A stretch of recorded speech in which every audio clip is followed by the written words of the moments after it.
بسم اللہ الرحمن الرحیم۔ السلام علیکم ورحمۃ اللہ وبرکاتہ۔ میرا نام ہے ذیشان اعظم اور آپ دیکھ رہے ہیں یوٹیوب کا چینل قرآن سیکھیے۔ اللہ کی رحمت سے امید ہے کہ تمام ناظرین کرام خیر و عافیت کے ساتھ ہوں گے۔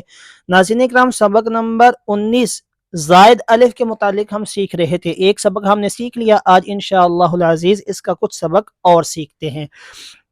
تو آئیے چلتے ہیں اپنے سبق کی طرف۔ کہتے ہیں قرآن پاک کے اس ایک کلمے، کون سے کلمے؟ سلاسلہ۔ کون سا کلمہ ہے؟ سلاسلہ۔ سورہ دہر 29ویں پارے کے اندر یہ لفظ موجود ہے۔ کہتے ہیں کہ اس کو پڑھنے کی تفصیل یہ ہے کہ آپ جب وقف میں اسے پڑھیں تو آپ اس الف کو لمبا کر بھی سکتے ہیں اور لمبا نہیں بھی کر سکتے، جیسے سلاسلہ، ٹھیک ہے، ایسے بھی کر سکتے ہیں اور ایسے بھی پڑھ سکتے ہیں، سلاسلہ، دونوں اعتبار سے۔ لیکن ملا کر پڑھنے کی صورت میں یہ اس وقت ہے جب آپ وقف کریں، اور جب ملا کر آپ نے پڑھنا، یعنی ایک آیت سے زیادہ آپ پڑھنا چاہتے ہیں، آپ وقف نہیں کرنا چاہتے، تو پھر آپ جو ہے نا اس الف کو، زائد الف کو نہیں پڑھیں گے، ٹھیک ہے۔ اور اس کے بعد کہتے ہیں کہ یہ جو تمام کلمات نیچے آپ کو نظر آ رہے ہیں، کہتے ہیں ان تمام کلمات میں زائد الف کو وقف اور ملانے کی صورت دونوں اعتبار سے نہیں پڑھیں گے۔ تو آئیے چلتے ہیں، سبق کو شروع کرتے ہیں۔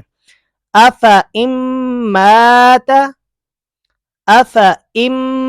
مت، یہاں پر دیکھ رہے ہیں ناظرین کرام، ادغام میں یرملون کا قاعدہ ہوگا اور میم مشدد بھی ہے، ٹھیک ہے، تو یہاں پر غنہ کر کے پڑھیں گے۔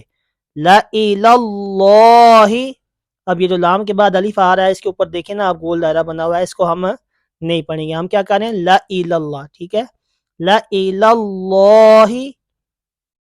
لا الجحیم، لشیء، شیء، ٹھیک ہے، یہ شین کے بعد الف ہے نا، اس کے اوپر یہ دیکھیں گول دائرہ، اس کو بھی نہیں پڑھیں گے۔ اسی طرح ملئہ،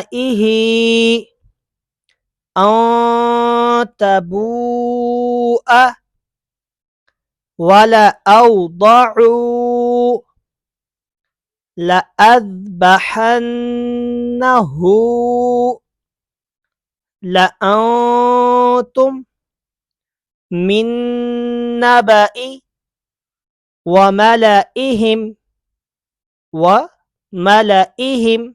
ثمود، لتتلو، لن ندعو، ليربو في،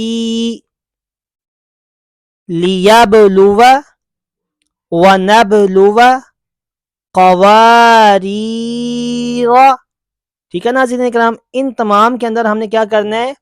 زائد الف کو نہیں پڑھیں گے۔ اب یہاں پر ایک قاعدہ اور بیان کیا جا رہا ہے، کہتے ہیں ان تمام کلمات کے لفظ میں آنا میں جو زائد الف ہے اس کو پڑھیں گے، جیسے یہ آپ کو نظر آ رہا ہے، انا، انا، نا، ٹھیک ہے، یہ نظر آ رہا ہے نا، کہتے ہیں اس الف کو پڑھیں گے۔ کیوں پڑھیں گے؟ کیونکہ یہ آنا کا نون نہیں ہے، بلکہ یہ ان الفاظ کا اپنا نون ہے، جیسے اناسیہ، ٹھیک ہے، یہ پورا ان کا ایک لفظ ہے، ورڈ ہے، اس ورڈ کے اندر ہے۔ آنا الف اور نون کے ساتھ جہاں بھی لکھا جائے گا اس نون کو لمبا نہیں کرنا، باقیوں کو لمبا کریں گے، ٹھیک ہے۔ جیسے یہ مثالیں آپ کے سامنے ہیں، علیکم الانامل، اب انامل، اناسیہ، یہ پورا ایک لفظ ہے۔ انابو، للانام، من اناب، ٹھیک ہے ناظرین کرام۔ اسی کے ساتھ اپنے دوست کو اجازت دیجیے، دعاؤں میں یاد رکھیے گا، خوش رہیں اور خوشیاں بانٹتے رہیں۔ السلام علیکم ورحمۃ اللہ وبرکاتہ۔